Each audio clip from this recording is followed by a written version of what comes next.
Ya, laporan biasa dari seorang pembantu presiden kepada Bapak Presiden mengenai beberapa hal yang berkaitan dengan dunia pertanahan dan dunia tata ruang, terutama yang berkaitan dengan proses perkembangan tata cara pemberian hak atas tanah, terutama hak guna usaha untuk perkebunan kelapa sawit di Indonesia. Dah, itu aja.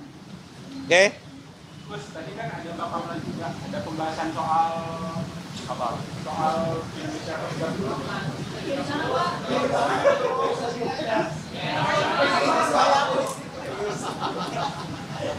Kenapa, Mas? Oh enggak, itu enggak tahu saya, bukan bidang saya. Kalau saya kaitannya masalah tumpang tindih antara lahan kelapa sawit dengan kehutanan. Yang hari ini sudah ada Satgas Kelapa Sawit yang dipimpin oleh Pak Menhan, Pak Jaksa Agung, Pak Panglima TNI dan Pak Kapolri, di mana saya salah satu anggotanya. Ya, kita melaporkan berapa lahan yang ada tumpang tindih, berapa yang tidak tumpang tindih, kita laporkan. Oke, apalagi? Soal tanah yang di Bekasi. MA bilang itu sebenarnya udah Gini, kenapa? Gini, Mas ya. Udah saya jawab kemarin sebetulnya. Memang betul, tahun 2022 Pengadilan Negeri kirim surat akan ada eksekusi kepada BPN. Nah, kalau kita mengacu aturan terbaru PP 18 tahun 2021 pasal 169 itu mengatakan sebelum ada eksekusi itu harus minta surat permohonan pengukuran dari pengadilan, ya kan, sebagai pemohon mau sebelum eksekusi. Supaya apa? Supaya tidak ada kesalahan di mana letak objek eksekusinya. Sampai hari ini belum ada surat permohonan itu, pengukurannya. Oke? Terus soal pagar laut juga kan udah masuk penyidikan dari Polri ya? Ya. Dari Kementerian Gus sendiri kesiapannya untuk mendukung ya? Udah kita serahkan semua data-datanya, baik yang di Tangerang maupun Bekasi. Yang Bekasi pun proses investigasi terhadap aparat kita juga sudah selesai. Mungkin besok atau lusa saya umumkan. Ada beberapa orang yang akan diberhentikan juga yang di Bekasi. Cuma jumlahnya berapa saya lupa. Ya kan, baru tadi pagi saya dapat laporan dari Inspektorat Jenderal hasil investigasinya. Mungkin kalau nggak besok, lusa saya umumkan jumlah orang yang akan kita berhentikan lagi. Jadi kita serius mengatasi masalah ini. Hari ini juga yang di Tangerang 193 sertifikat secara sukarela juga sudah diserahkan sama BPN, dibatalkan secara sukarela yang di atas laut. Jadi insya Allah semua yang di atas laut clear and clear dibatalkan. Tidak perlu kita pembatalan. Mereka yang bersangkutan sukarela minta dibatalkan. Jadi yang diberhentikan itu eselon 1 atau eselon 2? Oh ya, yang terlibat di bawah dong. Bukan eselon 1, eselon 2 kan.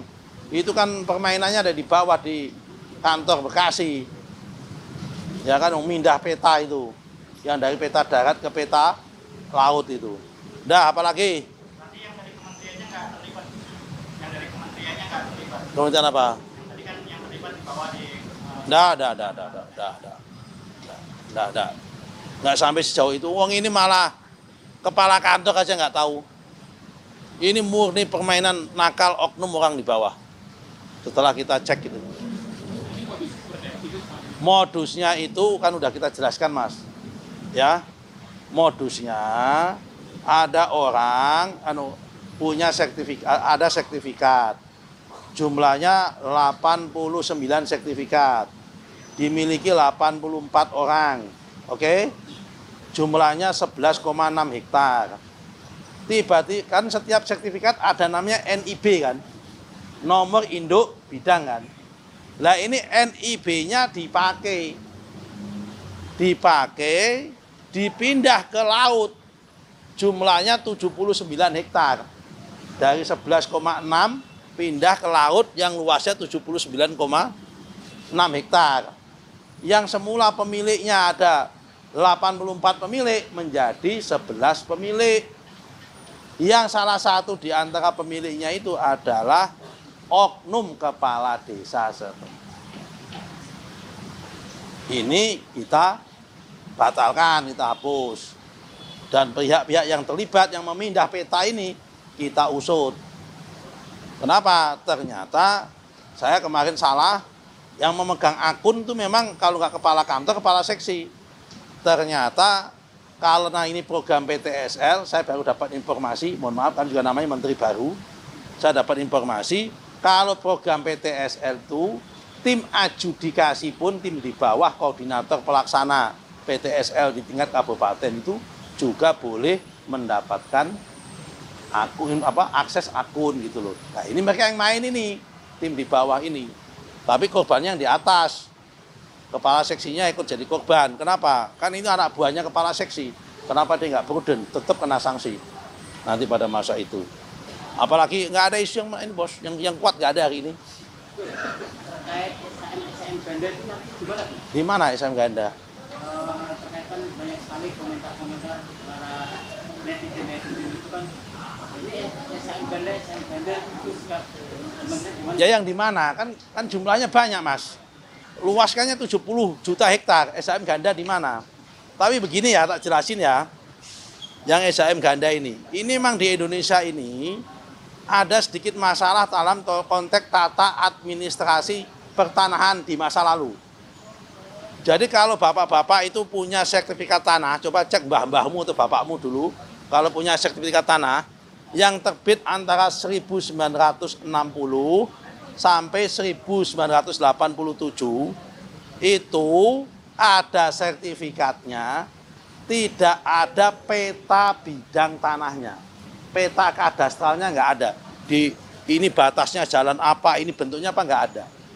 Yang ada hanya gambar tanah. Alamatnya nggak ada. Nah, terus gimana? Mungkin karena waktu itu yang tanahnya masih banyak, orangnya masih dikit. Oh, yang itu yang punyaku yang itu loh. Oh, yang itu yang punyaku itu loh.